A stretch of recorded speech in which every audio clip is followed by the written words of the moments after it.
You know, there's this one idea that has been romanticized for centuries, a phrase that sounds like it was pulled straight out of a storybook: first love. Today, we're going to unpack what this simple phrase might really mean. We're going to explore it through the lens of one short but incredibly powerful poem. First love. Wow. I mean, just hearing those two words conjures up something inside you, doesn't it? This feeling of purity, of innocence, a kind of magic you can't get back. It's this powerful, universal concept, the kind of love that movies are made of, the one that's supposed to be simple, perfect, and totally untainted.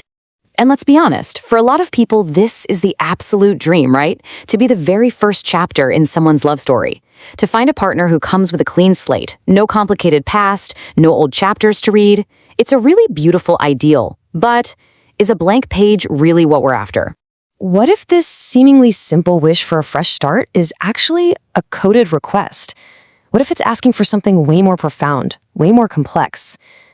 What if, when we say we want a first love, our hearts are secretly asking for something else entirely? Okay, so this is where our main inspiration comes in.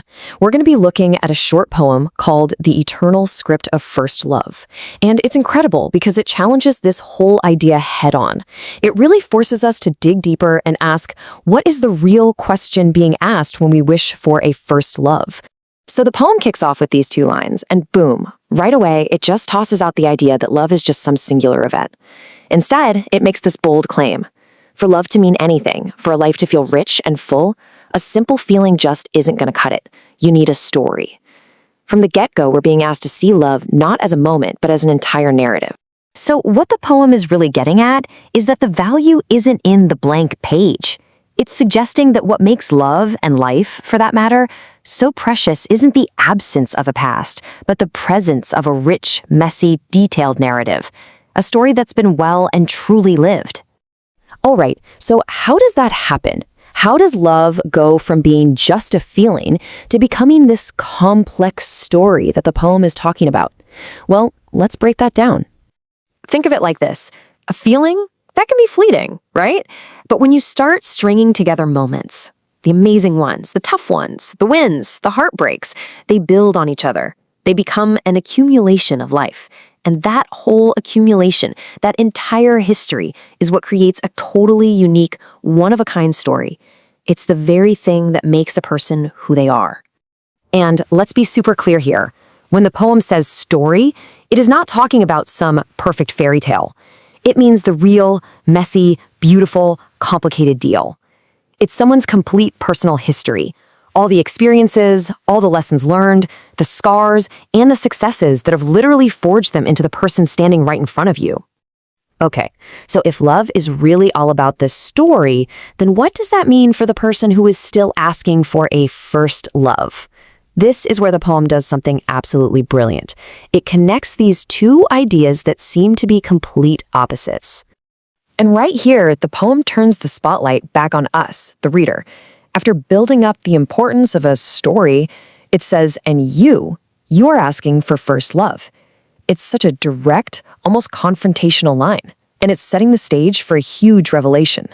The poem basically lays down this challenge. If a meaningful life requires a story, and you're out here asking to be someone's first love, what are you actually asking for? Is it possible you're just using the wrong words for what you really want? And this right here is the absolute heart of the poem's argument. There's this massive disconnect between the words we say and what we truly desire deep down. We ask for the simple, perfect, idealized first love, but what our hearts might actually be starving for is the depth, the realness, the richness of a complete, lived story. And then, bam, the final line hits you. It's so devastatingly brilliant. The poem just reframes the entire conversation. It suggests the request for first love isn't about wanting a clean slate at all. It's the ultimate ask for total intimacy. It's a coded way of saying, I want all of you, your entire history, everything that made you who you are right now. Why don't you just say it? I want your story.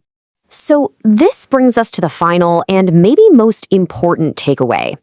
This poem isn't just about romantic love. It's really about how we value our own lives and the lives of others. It's about finally seeing the incredible beauty in an experience that has been fully lived. When you boil it all down, the message is this. True, deep connection isn't about erasing the past. It's about embracing it. Your story, with all of its wild twists and turns, is exactly what makes you, you. The real goal isn't to be the first page in someone's life. It's to find that person who wants to read your entire book, from the very first page to the very last. So maybe we should stop thinking of our pasts as some kind of heavy baggage we need to apologize for. According to this poem, our past is our script. It's the source code for our personality, for our strength, for our capacity to love. It's our greatest asset. So I'll just leave you with this question to think about. The next time you find yourself thinking about love, ask yourself, are you looking for a blank page? Or are you actually looking for a beautiful, complicated, and complete story?